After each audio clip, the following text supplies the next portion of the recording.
기도하겠습니다. 사랑과 은혜가 많으신 하나님 아버지 감사합니다. 이 시간 말씀을 통하여서 하나님의 마음을 하나님의 뜻을 조금 더 깨닫게 되고 알아갈 수 있는 귀한 시간 되게 하여 주옵시고 우리 마음 가운데 있는 아버지 하나님 그 믿음의 열정들과 다시 한번 그 삶을 향한 어떤 열망들 가운데 하나님 더욱더 힘과 은혜를 더하여 주시옵소서. 이 모든 말씀 살아계신 예수님의 이름으로 기도드렸습니다. 아멘. 할렐루야.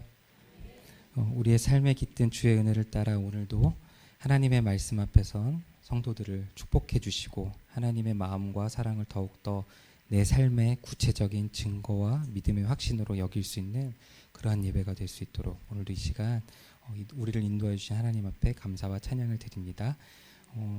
오늘 이 말씀을 준비하면서 저도 이제 준비하다 보니까 저도 모르게 길어졌어요. 그래서 끝까지 다 못 읽을까 봐 결론부터 일단 먼저 말씀드리고 나서 오늘 말씀을 시작하도록 하겠습니다.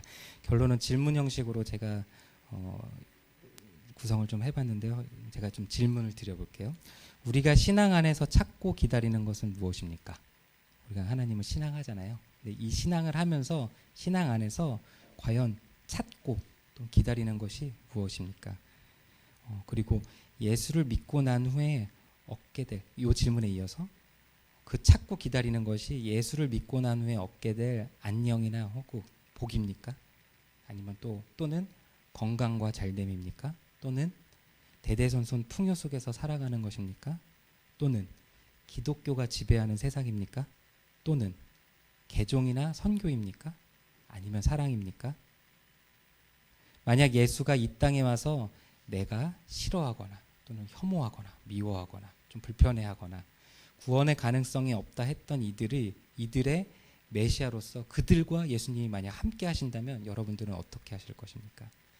예수님을 만나려면 내가 평소 혐오하고 싫어하고 미워하고 구원이 없을 것 같은 사람들하고 없을 것 같은 사람들의 그 속으로 들어가야만 예수님 만날 수 있다면 어떻게 하실 것입니까? 예수님께서 말하는 세상이 내 세상을 파괴하면 가만히 계실 겁니까? 예수님께서 오늘날 교회를 허물고 다시 지어야 한다라고 얘기하시면 가만히 계시겠습니까? 아니면 우리도 옛날 그 옛적의 우리 믿음의 선배들처럼 아주 오래전 이 믿음의 선배들처럼 예수를 처형해달라고 빌라도에게 말씀하시겠습니까? 이게 제가 오늘 드리는 결론이고 오늘 말씀 시작하도록 하겠습니다. 오늘 우리가 함께 살핀 본문은 누가복음 22장 23장 연결되어지는 내용으로 백성의 장로들 즉 당시의 대제사장들과 서기관들 오늘날로 말하면 종교 지도자들이에요. 종교 지도자들일 뿐만 아니라 정치인들이라고도 볼 수 있고 권력자들이에요. 가장 강력한 성전을 중심으로 돌아가는 이스라엘의 정치, 경제, 사회, 문화, 종교에 가장 큰 영향력을 끼치고 있는 사람들이에요. 이 사람들이 정죄하면 그 사회에서 살아갈 수 없어요. 이 사람들 앞에 눈에 적 또는 불편한 사람으로 찍히면 낙인이 찍히면 그 사회에서 살아갈 수 없는 굉장한 사람들이죠. 그 사람들에 의하여 붙잡히신 예수의 죄명을 자신들의 법정과 빌라도의 법정에서 확정하고 기소하는 장면입니다. 그들은 자신들의 법정에서 예수의 죄를 신성모독죄로, 빌라도의 법정에서는 반란죄로 확정을 했습니다. 이들은 예수님의 가르침과 사역이 항상 공적인 공간에서 대중들 앞에서 밀실에서 된 게 아니라 예수님의 가르치심과 사역은 언제나 열려 있었어요. 모든 사람에게 열려 있었음에도 불구하고 자신들의 세계에 큰 위협으로 느꼈어요. 뭔가 음모가 있다라고 생각을 했어요. 항상 공적인 자리에서만 가르치시고 말씀하셨는데 귀에는 좋게 들리고 눈에는 보기 좋지만 뭔가 우리를 해하려는 음모가 있을 거야. 약간 이런 식으로 느꼈어요. 그 가르침과 사역에 대한 이해와 해석을 자신들을 향한 공격으로 여겼습니다. 이유는 두 가지 정도로, 그러니까 이유는 가장 큰 이유는 이들이 하나님에 대해서도 또 예수에 대해서도 말씀에 대해서도 사실 잘 몰랐기 때문이긴 한데요. 좁은 의미로는 이 재판, 뭔가 이미 결정된 재판, 이미 결정되고 되게 불이하게 흘러가고 있는 이 재판의 의미가 좁은 의미에서는 이 예수님을 두려워하는 사람들이 꾸며놓은 함정이지만 사실 구속사적 의미, 이 구속사적이라는 의미는 오늘날 이게 우리가 쓰는 언어고 이제 역사적인 의미, 큰 의미에서는 예수님이 종말론적 메시아이자 통치자로 선언되고 추대되는 자리예요. 사실은 이 재판이 이 재판의 양면성이에요. 예수님의 고통, 예수님이 당하시는 고난과 고통은 불의한 거죠. 그리고 큰 죄가 발생하는 장소이지만 반대로 얘기하면 큰 의미에서 보면은 예수님의 진정한 하나님의 아들로 영광을 받으시는 거고 진정한 메시아로서 추대가 되어지는 자리예요. 이 두 가지의 관점으로 봐야 되는데 첫 번째 관점, 아까 그 무지와 두려움 속에서 나를 공격하는 사람, 우리의 자리를 뺏으려고 하는 사람들의 관점 안에서 재판은 흘러가지만 그것에 대한 예수님의 대답은 계속 그 큰 관점으로 흘러가고 있는 거예요. 우리가 모두 알다시피 창조 세계의 근원적 구원을 가져오는 천상의 메시아로서 하나님의 아들 그리스도 인자인 예수에 대한 이해가 그들에겐 거의 없었어요. 거의 없었으며 오직 정치적이고 군사적이고 민족적이고 국가적인 차원에서의 민족 이스라엘의 독립과 그들이 독립한 후에 세계 질서를 재편하는 것, 세계를 지배하는 것, 그들이 이해했던 메시아의 역할은 바로 이거예요. 어쩌면은 메시아를 기다린다고 했지만 그들은 신적 메시아의 존재를 기다린 건 아니고요. 메시아가 감당할 역할, 대리자로서 해야 될 역할, 구약 성경에 기초한, 그러니까 그들의 율법 안에서 기대한 그리스도와 하나님의 아들은 우리가 알고 있는 그리스도와 하나님의 아들과는 다른 개념이에요. 나중에 제가 그건 좀 말씀드릴게요. 그것에 대한 충성과 진심만이 그들의 최고의 명분과 가치였으며 그것의 주요한 역할을 자신들을 통해, 자신들이 지지하는 입장을 통해 이루겠다는 일념에 사로잡혀 있던 사람들입니다. 제가 자주 말씀드렸지만 예수님 당시의 이스라엘의 지배적인 사상인 종말론적 하나님 나라는 각 분파에 자기 입장들이 있었어요. 하나님의 나라라는 거는 있었지만 그 하나님의 나라를 해석하고 주장하는 바가 다 달랐다라는 거예요. 다른 태도로도 표출되었어요. 그 태도들은 경쟁과 견제와 갈등 속에 서로 이렇게 거의 대부분은 갈등과 경쟁이었어요. 더하여 로마의 식민 통치는 이들이 자기 입장을 견지하고 권력화하는 데 가장 예민한 변수였어요. 그래서 이들의 항상 고민거리는 이거예요. 이 로마의 힘을 우리 입장에서 이루려고 그 하나님의 나라를 이루는 데 있어서 이 로마의 힘을 수용할 것이냐, 그 힘을 이용할 것이냐, 그 힘을 거부할 것이냐. 이거에 따라서 신약 성경에서 마주하는 인물들이 있어요. 무리들이 있어요. 사두개인, 바리새인, 열심당원, 헤롯당원, 또 광야에 있는 사람들, 그리고 백성 무리들. 이 사람들의 입장이 다 그렇게 해서 나뉘어져 있어요. 성경을 읽다 보면 세례 요한의 출현하고 세례 요한의 출현과 이어지는 예수님의 출현은 이 견고한 경쟁과 견제 상황에서 아주 큰 혼란을 야기하게 돼요. 예수님 이전에도 많은 메시아 운동이 있었습니다. 대부분 실패했지만 간혹 성공한 사건들도 있었고 그 성공한 사건들은 그들의 입장에 따라서 성공한 사건들은 성공했으니까 메시아 운동이 어느 정도 일부 성공했으니까 그 성공한 혁명 같은 운동의 주인공 같은 사람들을 메시아의 이미지로 받아들이고 저게 바로 메시아의 역할이야 이렇게 그 사람들이 생각을 했어요. 하지만 세례 요한으로부터 시작된 예수의 메시아 운동은 이전의 메시아 운동과 굉장히 차별적이었어요. 먼저는 그 메시아 운동은 보통 혁명은 주변에서 일어났지만 어떻게 돼요? 힘이 모아지면 모아질수록 중앙 집권적으로 바뀌게 되거든요. 중앙으로 하지만 예수님은 계속해서 주변부, 변두리 해서 그 운동의 중심지가 중앙에 있지 않고 계속 변두리, 주변부에 있었다라는 거예요. 권력적이거나 군사적인 힘을 키우거나 반정부 또는 반기득권적인 성향도 갖지 않았어요. 예수님은 대중으로부터 백성들로부터 인기를 얻었고 새로운 가르침으로서 추종자들은 얻었지만 대부분 예수님의 그 가르침의 내용은 율법에 대한 새로운 해석, 그리고 약한 자들, 버림받고 아프고 고통받고 있는 그런 약자들에 대한 배려와 도움 안에서만 머물렀다라는 것입니다. 하지만 그 중에서도 추종자들이 있었다고 했으니까 그 중에 몇몇 추종자들은 예수님을 권력 중심에 두려는 시도를 계속 시도했어요. 요한복음 6장 15절에 보면 이렇게 기록되어 있습니다. 그러므로 예수께서 그들이 와서 자기를 억지로 잡아 임금으로 삼으려는 줄 아시고 다시 혼자 산으로 떠나가시니라. 하지만 예수님께서는 그러한 의도를 허락하지 않으셨고 가능한 자신의 공동체, 자신의 제자, 가족, 가난한 사람들, 민중들에게만 집중하셨습니다. 그러던 어느 날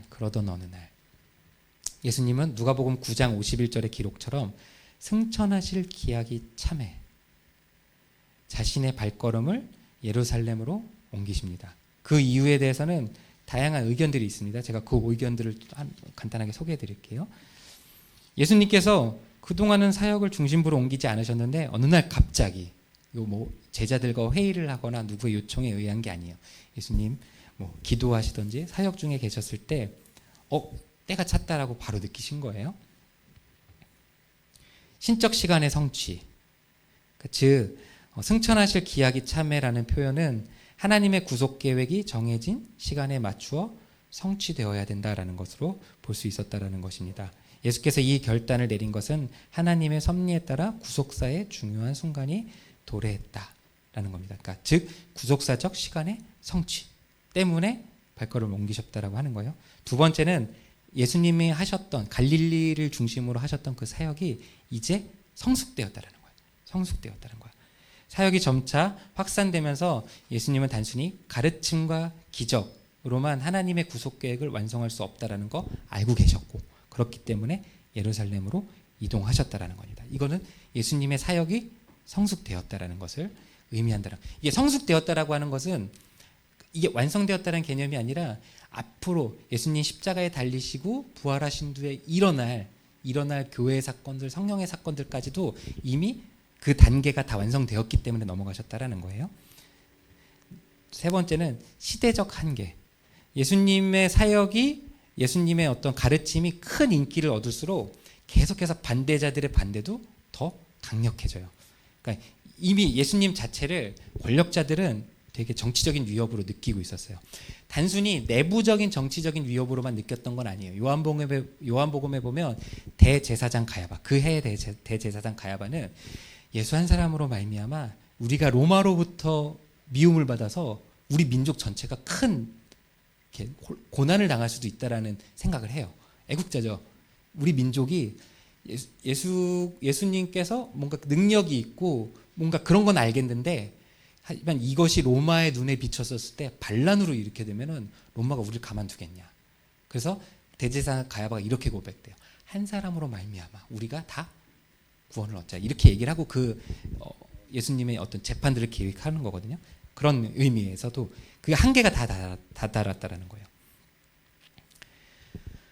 그래서 예수님은 이제 더 이상 이 반대자들이 너무 반대가 크니까 이제 이 종교적 정치적 권위자들과 직접 대면하며 자신의 사명을 완성할 필요성을 느꼈기 때문에 그때부터 예루살렘으로 집중하셨다라고 하는 거예요.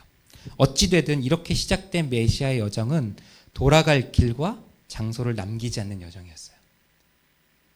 편도예요.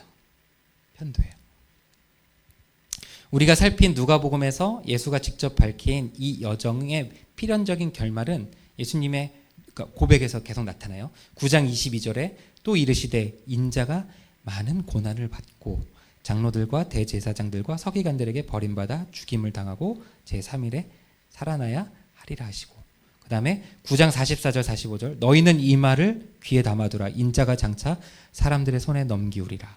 그리고 18장 31절 33절에 보면 이렇게 돼요. 예수께서 12제자를 데리시고 이르시되 보라 우리가 예루살렘으로 올라가노니 선지자들을 통하여 기록된 모든 것이 인자에게 응하리라. 그가 이방인들에게 넘겨져 조롱을 당하고 능욕을 당하고 침뱉음을 당하겠으며 그들은 채찍질하고 그를 죽일 것이니. 그리고 마지막으로 22장 19절 20절에 또 떡을 가져 감사기도 하시고 떼어 그들에게 주시며 이르시되 이것은 너희를 위하여 주는 내 몸이라. 이것을 행하여 나를 기억하라 하시고 저녁 먹은 후에 잔도 그와 같이 이르시되 이 잔은 내 피로 세우는 새 언약이니 곧 너희를 위하여 붓는 것이라. 예루살렘으로 가면 결말이 어떻게 될지 예수님은 아시고 가시는 거예요. 이 돌아오지 못한다라는 걸 아시고 출발하셨다는 거. 그리고 계속해서 그 여정 가운데 제자들에게 말씀하세요. 기다리고 있는 것, 나를 기다리고 있는 건 바로 죽음이다, 고난이다, 그 채찍과 조롱이다라는 거예요. 근데 제자들은 이해를 잘 못하죠. 이해를 끝까지 잘 못해요. 이 예수님의 죽음에 관한 내용에 등장하는 메시아는 이게 약간 이제 여기서부터 갈라지는 거예요. 이스라엘에도 예수님 등장하시기 전에 강렬한 메시아를 고대하는 열망이 있어요. 하나님의 아들을 너무나 기다리는 거예요. 그리스도를 너무나 기다리는 그 종말론이 굉장히 강해요. 그런데 예수님께서 이전에는 사실 종말론에 대해서 언급을 안 하시다가 아까 말했던 9장부터 이제 종말론을 언급을 하시는 거예요. 그러니까 메시아에 관련된 이야기를 하시는 건데 이 메시아가 틀려요. 당시에 이렇게 대제사장들과 이스라엘 민족 전체가 고대하던 메시아랑 완전히 틀린데 그 틀린 내용이 되게 미묘한 차이예요. 예수님께서는 이 메시아를 인자와 고난받는 종으로 선언하세요. 인자와 고난받는 종. 인자는 다니엘서 7장에 있는 장차 구름을 타고와 하나님으로부터 영원한 통치권을 받는 인물이에요. 이 인자에 대한 해석이 유대인들에게 이렇게 있어요. 인자에 대한 유대교의 해석은 종말론적 심판자, 마지막 종말에 이 세계를 심판하실 심판자, 또 유대교의 지배적인 이 지배적인 사상이에요. 근데 천상의 왕이고 이 세상을 지배하고 심판하실 왕인데 예수님은 이 인자를 종말론적 심판으로 메시아에서 멈추지 않고 이 인자가 고난받는 종이다라고 해서 이 다른 메시아관하고 이거 연결 지으시는 거예요. 여러 메시아관이 있고 이게 다 똑같은 건 아니에요. 다 구분되어 있어요. 다 다른 건데 이걸 어디다 연결할 거냐인데 예수님은 이 인자, 종말에 임하는 하나님의 어떤 진짜 왕은 맞는데 이게 고난받는 종이다라고 하는 거예요. 고난받는 종은 이사야서 52장, 53장이 있어요. 52장, 53장에서 있는데 자신의 고난 당함이라는 역할을 통해서 많은 사람을 구원하게 되는 메시아 사상이에요. 그러면 이 메시아 사상이 있다라는 건 유대교인들은 다 알아요. 대제사장들 다 알지만 그리고 이게 유대교인들이 드렸던 그 제사 안에서 희생의 개념하고 연결된다라는 것도 다 알아요. 우리에겐 되게 익숙한 사상이죠. 우리에겐 당연한 거죠. 고난받는 종 당연하죠. 하지만 당시에 유대교인들에게 이 종교 지도자들에게 지배적인 지지를 받는 그런 사상 아니에요. 쉽게 말하면 인기 없는 사상이에요. 인기가 없는 사상이에요. 그들이 별로 취하지 않는 사상이에요. 정치적 군사적 메시아, 그런 메시아의 역할을 고대하던 그들에게 고난받는 종은 인기 없는 메시아 사상이었습니다. 다니엘서의 인자의 출현과 우주적 통치권의 획득과 심판을 이스라엘은 민족적, 종교적, 국가적 열망 안에서 해석을 했다면 예수님은 이 인자의 출현과 고난과 고통, 마침내 필연적 죽음을 통한 구원과 해방의 일을 메시아의 사명과 역할이다라고 선언하신 거예요. 이스라엘의 이것이야말로 이스라엘의 비전이다라고 선언을 하신 거예요. 다르죠. 이 메시아에 대한 종말론적 해석과 실천의 지점이 오늘 우리가 우리의 교회와 신앙을 점검하고 회개하고 삶의 지혜와 지표로 삼아야 하는 그 지점이에요. 근데 이게 되게 어려워요. 이거를 단순히 우리를 구원한 구원의 어떤 도구, 구원의 어떤 정점, 어떤 구원의 어떤 치트키라고 하죠. 그런 걸로는 생각하는 사람들이 많은데 이것 자체가 우리의 신앙을 점검하고 회개하는 삶의 지표나 지혜로 여기는 거는 우리가 익숙하지 않아요. 소위 문자적 해석과 상황화, 이거 좀 상황화된 역사인데 이게 매몰된 역사라는 건데 이런 걸 가지고 있으면 이 메시아관을 해석할 수가 없어요. 바르게 해석할 수가 없어요. 왜곡할 수 있고 곡해할 수 있어요. 이스라엘의 실수가 바로 그거예요. 모두를 위해 주어진 구원을 자기 호주머니에 넣거나 금고에 넣는 꼴이 돼요. 메시아관을 해석할 때 대한민국 사람들이 대한민국의 역사를 바탕으로 우리가 가지고 있는 정치적 상황으로 우리가 가지고 있는 경제적 상황으로 내가 가지고 있는 지역, 출신, 혈통 이 관점으로 메시아관을 해석하게 되면요.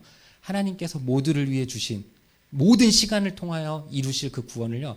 자기 호주머니에 넣는 거예요. 자기 금고에 넣는다라는 거예요. 우리도 별반 다르지 않아요? 다시 재판으로 돌아갑니다. 먼저 대제사장과 서기관들의 재판장에서 그들은 예수님에게 너가 그리스도냐? 라고 질문을 합니다. 예수님은 이 신문에 대해서 내가 말할지라도 너희가 믿지 아니할 것이요 내가 물어도 너희가 대답하지 아니할 것이라 답변을 합니다. 이는 그들이 이미 자신들의 정치적 종교적 이해관계로 인해 아무것도 받아들이지 않을 것을 지적하는 거예요. 그러니까 아까도 말했지만 이스라엘이라는 자신들이 국가, 민족, 혈통, 종교, 문화 어떤 이런 것들로서 이들이 메시아관을 이미 해석하고 있고 이미 하나님께서 주실 구원을 자신들의 호주머니와 금고에 넣어둔 상태이기 때문에 예수님이 내가 그리스도야라고 이야기를 해도 그걸 믿지 않을 거다라는 얘기예요. 이후 다니엘서 7장에 인자에 대한 언급을 예수님께서 하세요. 이렇게 해요. 언급을 하십니다. 오늘 읽었던 본문에 있는 내용인데 이 인자는 앞서 말씀드린 창조 세계의 근원적 구원을 가져오는 천상의 메시아를 의미합니다. 이제부터 인자가 자기의 일을 한다라는 거예요. 예수님은 오늘 우리 읽었던 본문의 말씀을 보면 이 인자의 대답이에요. 그러나 이제부터 인자가 하나님의 권능의 우편에 앉아 있으리라. 이제부터 인자가 자기의 일을 하신다라는 거예요. 이 재판의 주도권이 고발자나 빌라도에게 있는 것처럼 보이죠. 좁은 의미. 아까 말했던 이 현실의 눈으로 봤을 때는 이 불이한 재판의 주도권이 대제사장들과 서기관에게 있고 빌라도에게 있는 것처럼 보이지만 이제 아니에요. 아니라는 거예요. 이제 인자가 일하신다는 그 광의의 의미, 그 포괄적 의미에서 보면 이제 통치와 구원과 심판이 시작되었다라는 거예요. 이미요. 대제사장들의 입장에서 보면 사실 인자의 개념은 종말론적이며 상징적인 의미를 가지고 있기 때문에 현실 세계에서 자신들이나 권력자들에게 위협이 되는 존재가 아니다라고 생각을 하고 있어요. 이거 되게 이상한 의미일 수도 있는데요. 과연 대제사장과 서기관들이 이 인자에 대한 지식이 없었을까요? 다니엘서 7장의 이 인자의 언급에 관련된 말씀과 이 해석이 없었을 거냐요. 있죠, 당연히. 잘 알고 있죠. 굉장히 잘 알고 있죠. 하지만 이들이 이 인자를 현실적인 인자로 생각하지 않았어요. 상징적인 인자라고 생각했다라는 거예요. 상징적인. 이 사람네들이 역사적으로 내가 신이다 이렇게 주장한 사람 두려워했을까요? 이단들이나 이런 사람들 와서 내가 신이야 그러면 우리 두려워하세요? 안 두려워하죠. 근데 이게 저희는 권력자가 아니니까 이해를 못할 수도 있는데 권력자들 입장에서 내가 신이다 이런 사람은 별로 두렵지 않아요. 근데 이런 사람은 두려워요. 내가 신의 대리자다 라고 하는 건 굉장히 두려운 거예요. 이거는 종교적인 내용이 아니기 때문에 그래요. 정치적인 내용이기 때문에. 그들은 메시아를 기다린 게 아니라 메시아 역할을 할 대리자를 기다리고 있었는데 그 대리자가 자신의 기대와 다른 거예요. 대리자를 기다리고 있었는데 대리자가 예수님을 보니까 자신들이 기대했던 대리자가 아닌 거예요. 역사적으로도 자신을 정치적 군사적 메시아로 지칭한 자들은 많았으나 그 자신을 인자로 주장한 사람은 없었거든요. 이게 상충되는 거예요. 그전에도 메시아 운동 되게 많았는데 나는 인자요 이렇게 고백한 사람 없어요. 인자는 하나님 그 자신 하나님으로부터 이 세상을 물려받는 사람이거든요. 참 왕이 진짜 왕이거든요. 근데 그렇게 자신을 주장한 사람은 없었어요. 왜냐하면 그건 현실적인 이야기가 아니라 상징적인 이야기로 생각했으니까요. 근데 예수님이 나타났는데 자신을 인자로 지칭을 한 거예요. 그러니까 사실 이 답변을 했을 때 대제사장하고 서기관들은 되게 혼란스러웠을 거예요. 되게 혼란스러웠을 거예요. 일단 이 계획을 다 짜고 죽일 계획을 다 짰는데 하나님이면 어떡하지? 이 생각을 안 할 수가 없어요. 그들 배경에서는요. 근데도 자신들의 호주머니에 있는 구원, 아까 말했죠. 금고에 가둬둔 그 관으로 이 관을 이제 더 이상 부정할 수 없는 거예요. 꺼낼 수 없는 거예요. 금고를 열 수 없는 거예요. 이 선 넘은 거예요. 돌아갈 수 없는 거예요.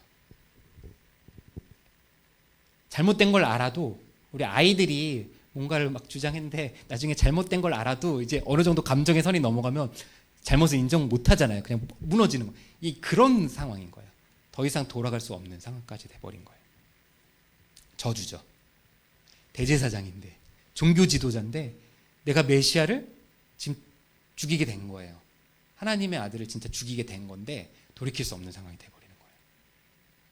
분위기 때문이든 뭐든, 자신의 전통 때문이든 신학 때문이든 이거를 부정해주면 모든 게 다 망가지니까. 다시 그들은 신문을 이어갑니다. 내가 하나님의 아들이냐? 예수님은 너희들이 내가 그라 말하고 있다, 이야기를 하는 거예요. 아마 더 섬뜩했을 거라고 저는 생각을 해요. 구약에서 하나님 아들과 그리스도, 그러니까 지금 예수님께 신문하였던 하나님의 아들과 그리스도라는 표현은 지금 우리가 알고 있는 그리스도와 하나님의 아들과 달라요.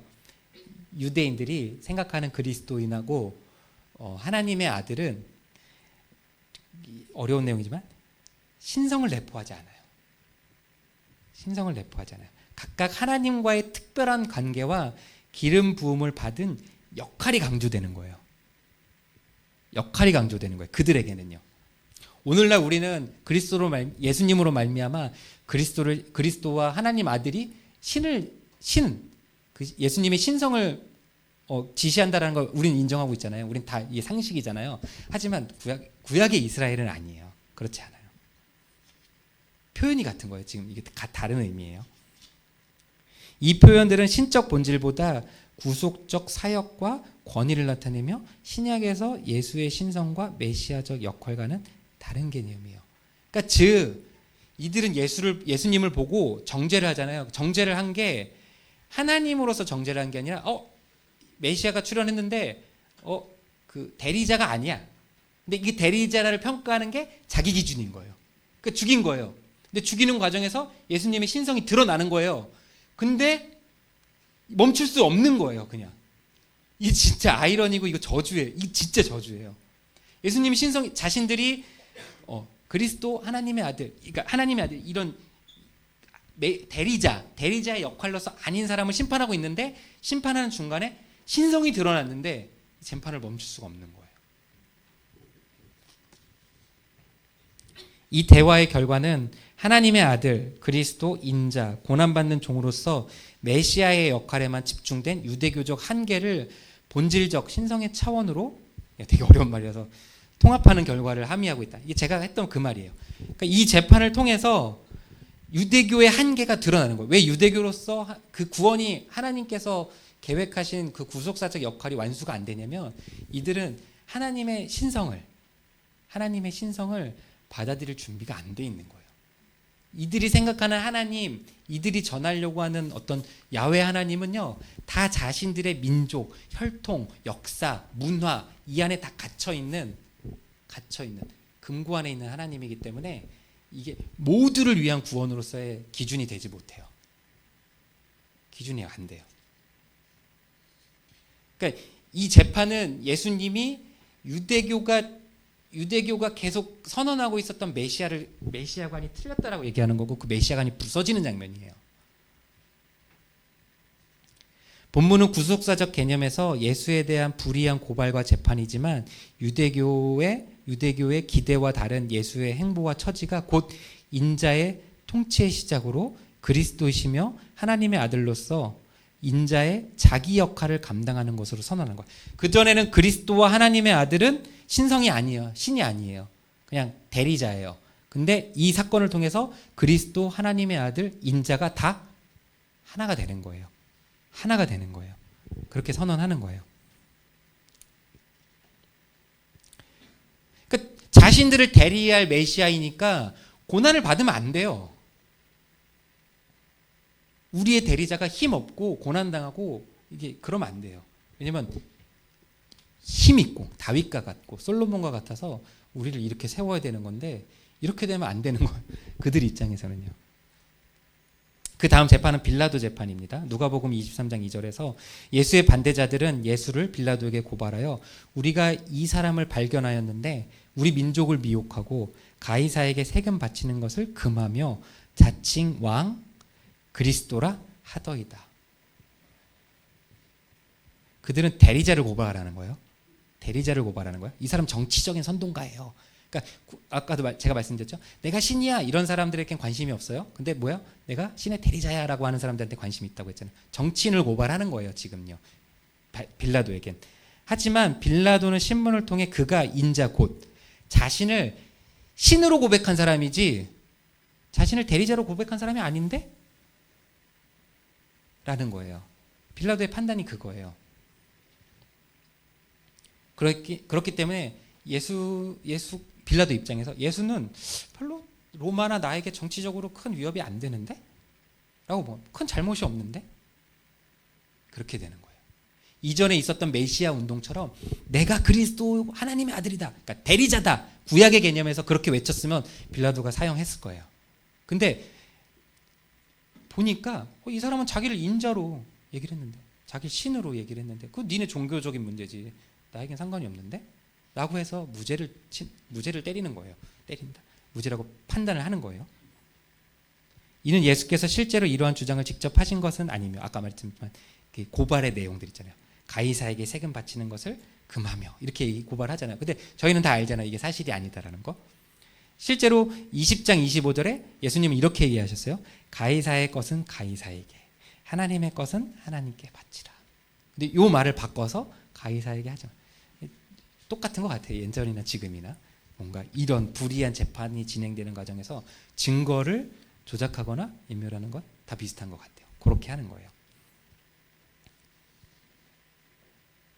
반대자들은 현실적으로 로마의 지배하에 사람을 죽일 대제사장들과 서기관들이 예수님을 미워해도 사실 죽일 방법은 없어요. 공식적으로 처형할 자신들에게 권한이 없어요.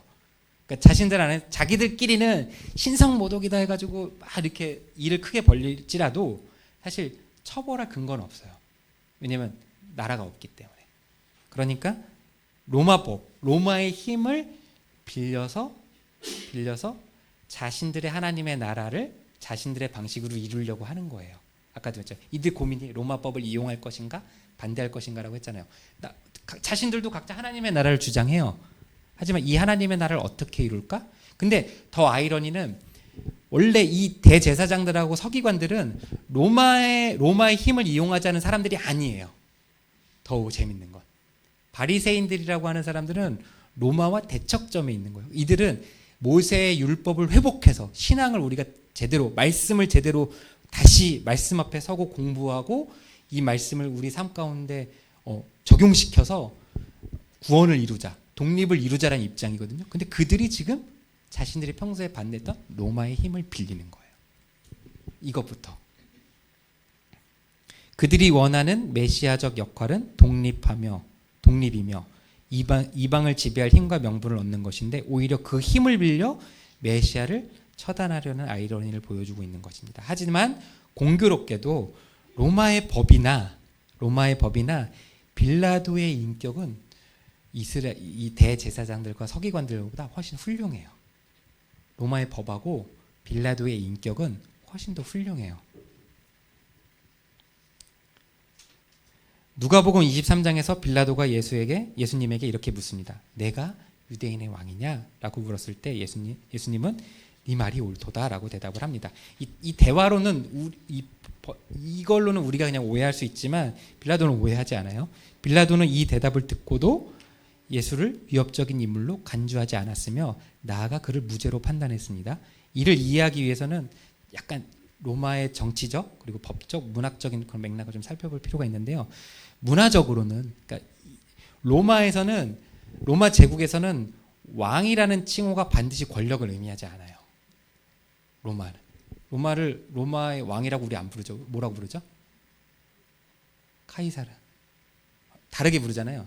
이 왕이라는 칭호가 로마에게는 그런 권력을 의미하지 않아요.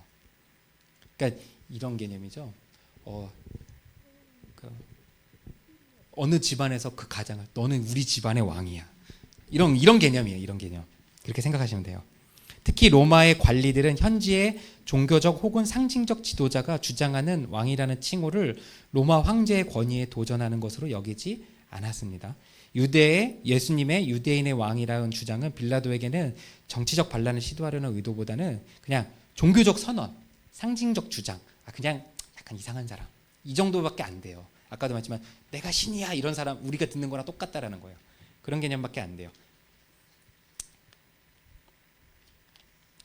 그리고 법적인 관점에서 로마법에 따르면 반역이나 로마 황제에 대한 도전이 아닌 한 현지 종교적 주장의 자유를 상당히 허용해요. 이게 수용 정책 같은 걸로 인해서 로마는 그 자치권도 어느 정도 인정해주고 하는 거예요. 왜냐면 여러 큰 땅을 다스리고 지배해야 되는데 이걸 강제적으로 막 로마의 법이나 문화, 종교를 강제하면 반란의 씨앗이 되기 때문에 웬만한 건 다 수용해 주는 건데, 그런 의식의 그런 어떤 배경에 의하면은 이 로마 법에 의하면은 예수님의 어떤 그런 자신이 뭐 하나님의 아들 주장이나 그리스도 주장이나 인자의 주장은 그렇게 큰 문제가 되지 않는다라는 거예요.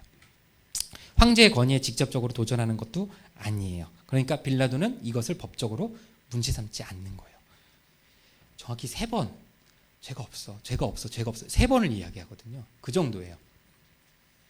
그리고 역사적인 맥락에서 유대교 안에서 정치적 갈등이나 긴장은 그 당시에 되게 흔한 일이에요. 빌라도 입장에서 쟤네들 맨날 저래, 맨날 저렇게 싸워, 늘 저렇게 경쟁해, 서로 늘 경계해. 이게 빌라도에게 되게 익숙한 상황이라는 거죠. 유대 종교 지도자들이 예수를 신성모독이나 반역자로 몰아세웠지만 빌라도는 그들의 종교적 갈등에 대해 별로 큰 관심이 없었어요. 빌라도는 예수님이 종교적 논쟁에 휘말린 그냥 인물, 그들의 종교적 논쟁에 휘말린 인물이라고 판단했고 로마 제국의 통치에 실질적인 위협으로 생각하지 않았어요. 이후 이 정해진 재판, 불의한 재판은 그대로 진행됩니다. 빌라도는 정확히 3번 예수님은 무죄하다, 무죄하다, 무죄하다 이렇게 선언했지만 그럴 때마다 더 강력히 요구해요. 고발자들이 무리를 동원해서 더 강력히 요구해요. 그래서 마지막에 이거예요. 생명 대 생명으로 바꾸자고 해요. 생명 대 생명으로. 그러니까 지금 저기가 잡혀 있었잖아요. 다른 죄수가 잡혀 있었잖아요. 그러니까 죄수 어차피 죽을 죄수니까 그 죄수 대신 예수가 죽게 하라. 이 정도 할 때까지 하죠. 당신이 무죄하다고 하더라도 그러면 죄 있는 사람하고 바꾸죠. 이렇게 얘기를 하는 거예요. 그렇게 해서 죽여요. 이후 정해진 재판, 불의한 재판은 그대로 진행됩니다.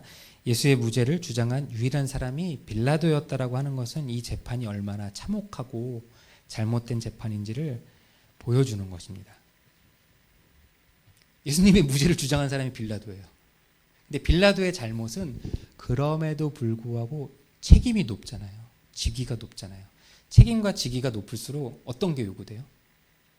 공정함이 되게 요구되는 거예요. 근데 그거 지키기 되게 힘든 자리거든요.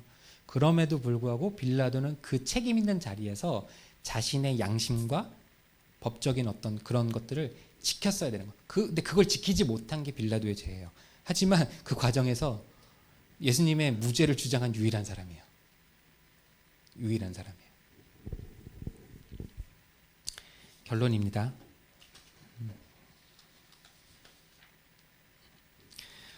우리가 신앙생활을 하는 데서 꼭 잊지 말아야 할 것은 이스라엘하고 같은 실수를 벌이지 않는 거예요. 이스라엘뿐만 아니라 교회가 시작되어지고 교회의 역사 속에서 막 고대 교회들, 초대 교회, 그리고 로마 교회, 그리고 우리가 말하는 중세 시대의 교회, 그리고 서구 사회, 그러니까 서구 사회의 교회들, 현대 교회들, 미국 교회들, 복음이 그렇게 해서 우리 가운데 들어왔지만 이스라엘과 마찬가지로 그 교회의 역사 속에서 매번 발견되는 똑같은 실수, 이걸 하지 말아야 돼요. 이게 우리 가운데 계속 도전되어지는 신앙의 가장 큰 어려움이에요. 이건 아주 개인적인 건 아니고 우리 전체에 관련된 이야기인데, 우리에게 주어진 구원의 가치와 구원의 범위와 구원의 대상과 가능성을 우리 기준으로 판단하면 안 돼요. 하나님, 우리가 믿고 있는 그리스도 예수는 천상의 왕, 우주의 왕, 모든 시간 속에서의 왕이에요. 우리가 살고 있는 요 시대의 왕이 아니고요, 전체의 왕이에요. 그래서 우리 기준으로 그 구원을 판단하면 결국에는 큰 실수가 돼요. 지금 당장은 큰 문제가 안 벌어져도요, 이게 씨앗으로 남아있어요. 이게 씨앗이라는 게 되게 위험한 거예요. 종교적으로 사람을 포용하지 못하는 씨앗이 우리의 상황이 열악할 때, 특히 뭐예요? 전쟁, 기근, 가난 상황이 벌어졌을 때 우리가 종교적으로 복음 안에서 포용하지 못했던 사람을 우리가 열악해지면 공격하고 뺏고 착취하게 돼요. 이게 죄의 씨앗이에요. 그러니까 실제로 구원은 우리에게 소중한 거지만요. 우리 상황이 열악해지면 이 구원의 개념이 되게 열악하면, 우리 내면이 단단하지 못하면 이 구원의 기준이, 우리가 생각하는 이 구원의 기준이 상대를 정죄하고 상대를 착취하는 씨앗이 돼요. 이 구원의 개념이 되게 메시아관이 잘못되면 우리가 진짜 사탄짓하고 악마짓하게 되는 거예요. 모든 사람들은 자신이 태어난 상황, 컨텍스트라고 하는데, 이 상황을 벗어날 수는 없어요. 저도 마찬가지고요. 그것은 내가 태어난 상황, 그것은 세상을 인식하는 범위고 세상을 이해하는 범위고 신앙의 세계 안에서 하나님을 인식하는 우리의 수준을 결정해요. 부모님의 말씀, 우리를 가르쳐준 선생님, 학교, 회사, 우리가 머물고 있는 전통과 문화, 우린 그런 것들로부터 다 영향을 받잖아요. 심지어는 부모가 가지고 있는 욕망을 우리는 욕망하게 돼요. 자녀들은요. 부모가 가지고 있는 욕망을 자녀들은 결국에는 자녀들도 그 욕망을 욕망하게 되는 거예요.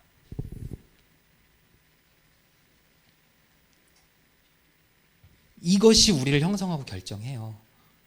그렇기 때문에 이러한 경험을 끊임없이 확장하지 않으면 우리는 그 범위 안에서 울타리를 벗어나지 못하고 그냥 살아가게 돼요. 자녀가 부모를 닮는 거 부모 입장에선 좋지만 부모는 나를 뛰어넘기를 바라야 돼요. 그래야 자녀들의 삶이 더 나은 삶을 살아갈 수 있거든요. 그러니까 마찬가지예요. 기독교인들은요, 우리가 그러니까 이런 말이 있어요. 이제 키에르 케르고, 오늘의 하나님은 내일의 우상이라고까지 얘기해요. 오늘 내가 만난 하나님은 내일에는 하나님이 아니고 우상인 거예요. 거기에 머물러 있지 말라는 거예요. 계속 새롭게 하나님을 발견하고 만나고 경험하라고까지 얘기를 하거든요. 그 얘기를 하고 싶은 거예요.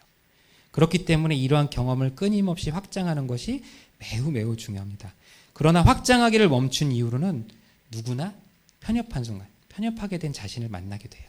이때부터 우리는 정체되며 미래적 가치를 추구하지 못하며 살게 돼요. 그게 이스라엘이에요. 우리는 하나님의 자녀이기 때문에 늘 새롭게 하나님을 그리고 이 세상을 배워야 해요. 하나님이 구원하시려고 하는 이 세상을 계속 배워야 돼요. 또한 역사적 자녀이기 때문에 우리의 현실에서는 또 최선을 다해야 됩니다. 이 두 가지의 입장을, 이 균형을 잃어버리면 안 돼요. 이걸 잃어버렸을 때 듣는 얘기가 그거예요. 기독교인들 편협해 라는 거예요.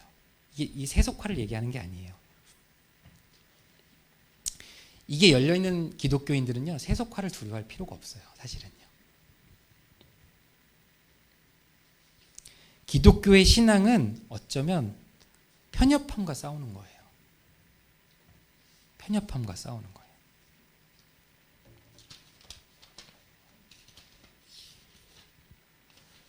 잠시만요. 아까 처음에 말씀드렸던 결론을 처음에 이야기를 했더니 제가 어디다 뒀는지 모르겠네. 여기, 아닌데. 제가 오늘 원고가 많아서 그렇습니다.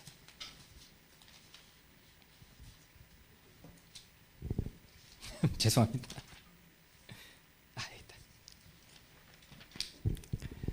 그리스도 안에서 하나가 됨을 모토로 하는 교회의 선언을 생각할 때 예수 안에서 로마인이나 헬라인이나 야만인이나 여자나 남자나 다 하나니라. 이게 교회 모토거든요. 교회 시작이에요. 이게 없었으면 교회는 세계화 못 돼요. 똑같이 이스라엘처럼 개토화된, 고립된 그냥 한 종교의 분파로 끝났을 거예요. 하지만 성령이 유대와 사마리아와 땅끝까지 이르러 그 모든 경계를 다 뛰어넘잖아요. 성령의 역사는 여기서도 나타나고 저기서도 나타나고 유대인 이방인 안 가리잖아요. 남자고 여자고 아이고 안 가리거든요. 성령은 이 경계에 아까 말했던 그 금고와 호주머니 안에 머무르지 않아요. 그래서 성령은 바람과 같은 거거든요. 있는 건 알지만 어디서 불고 어디로 오고 가는지 모른다라고 하는 그 자유의 영이거든요. 그게 교회를 탄생시키고 그 교회의 선언이 우린 다 예수 안에서 하나다라는 거예요. 이게 선교적으로는 굉장히 놀라운 선언이에요.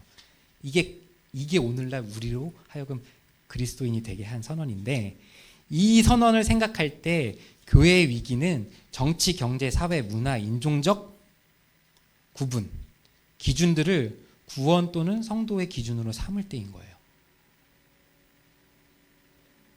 너는 어디 출신이라서 기독교는 하면 안 돼. 이런 것들을 우리가 함부로 판단하는 거.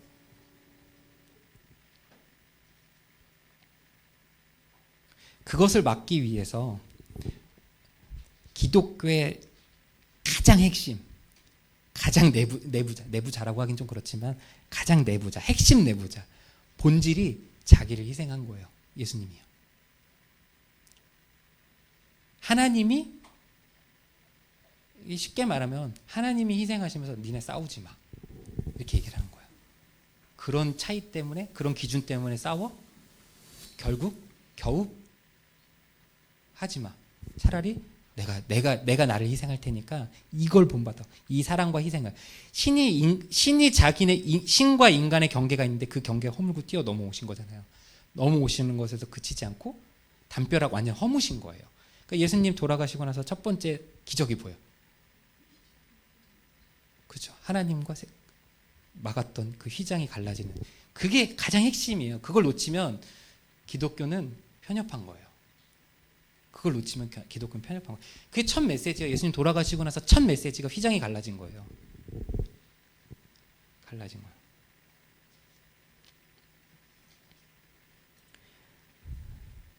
다음으로는 우리가 성경 말씀 되게 중요하게 생각하잖아요.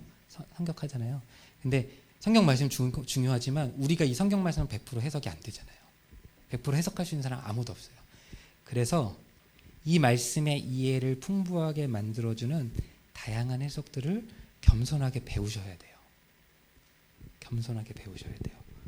오늘 본문의 대제사장들과 서기관들은 종교적 사회적 엘리트예요. 이 랍비 4사람을 모으면 모세오경을 다 외워서 써요. 랍비 4명이 모이면 구약 성경을 다 쓴다고요. 그 정도로 이들은 종교 엘리트들이에요. 근데 이들이 실패한 거예요. 예수님의 새로운 해석과 태도를 이해하지 못하거나 받아들이지 않은 사람들인 거예요. 말씀을 몰라서가 아니에요. 말씀을 몰라서가 아니에요. 말씀을 제대로 해석할 능력이 없는 거예요. 이들에게는요. 하나님을 열심히 신앙하고 연구하는 자들이 가장 큰 구덩이에 빠진 셈이에요. 더 두려운 건 그들이 신문 과정에서 나온, 아까 말씀드렸죠? 신문 과정에서 나온 질문. 그들이 예수님의 인자됨을 들었을 때 과연 양심이 안 찔렸을까요? 저는 그게 되게 섬뜩한 거예요. 알면서도 이젠 돌이킬 길이 없으니까 그냥 죄를 저질러 버리는 거. 그들이 이걸 벗어나지 못한 거예요. 메시아가 중요해? 아니야. 메시아를 우리가 활용할 수 있어야 돼. 이게 더 중요하게 생각했던 사람이에요. 메시아, 우린 다 메시아가 중요하다고 생각하잖아요. 근데 아니에요. 이들은요. 권력의 자리에 올라가고 뭔가 많은 것들을 주무렸을 때 이들에게 생겨난 욕심이 메시아가 중요한 게 아니야. 이 메시아가 우리 편인가가 더 중요한 거야.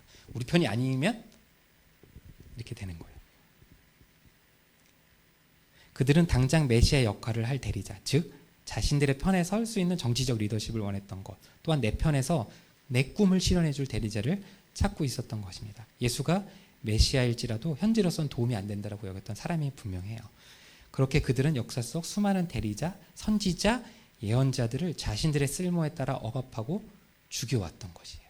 그래서 이스라엘의 선지자들이 남아있지 않는 거예요.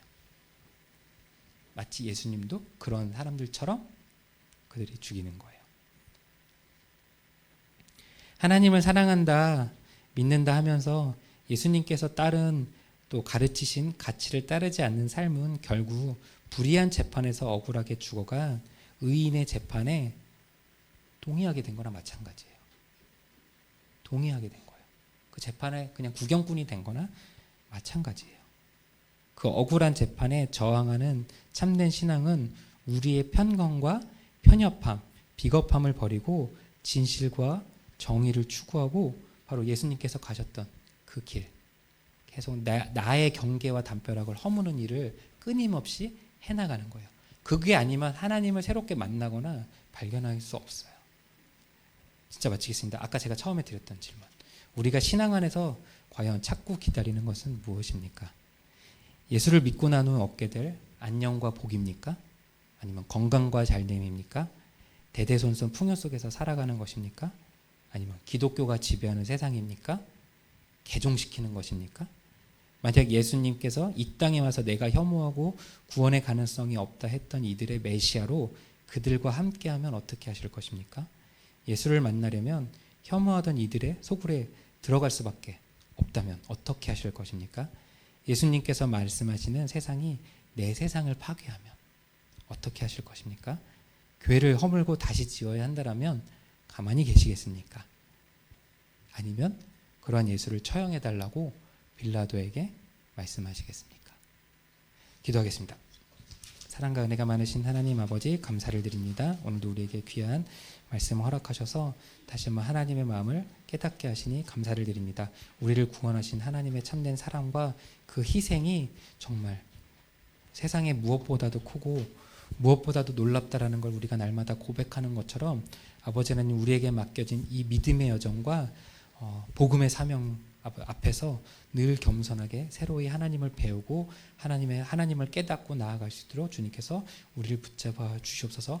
편협하지 아니하고 오직 모두를 위한 하나님의 참된 사랑으로서 그 구원과 은혜와 능력을 선언하고 선포할 수 있는 우리가 되어질 수 있도록 주님께서 붙잡아 주시옵시고 우리를 위하여 다시 한번 그 불의한 재판 가운데서도 다른 핑계, 다른 어떤 변명하지 않고 묵묵히 그 길을 걸어가셨던 그리스도의 삶과 그 발걸음, 다시 한번 그 모습을 닮아갈 수 있는 우리가 되어질 수 있도록 주님께서 인도하여 주시옵소서. 날마다 우리 가운데 말씀을 보는 또 말씀으로 깨닫게 되어지는 그 아버지 하나님 은혜의 풍성함을 더하여 주시옵시고 더욱더 이 말씀을 사랑하되 더욱더 열심을 다하여서 말씀을 읽고 또 공부하고 배울 수 있는 우리가 될 수 있도록 주님께서 인도하여 주시옵소서. 이 모든 말씀 살아계신 예수님의 이름으로 기도드렸습니다.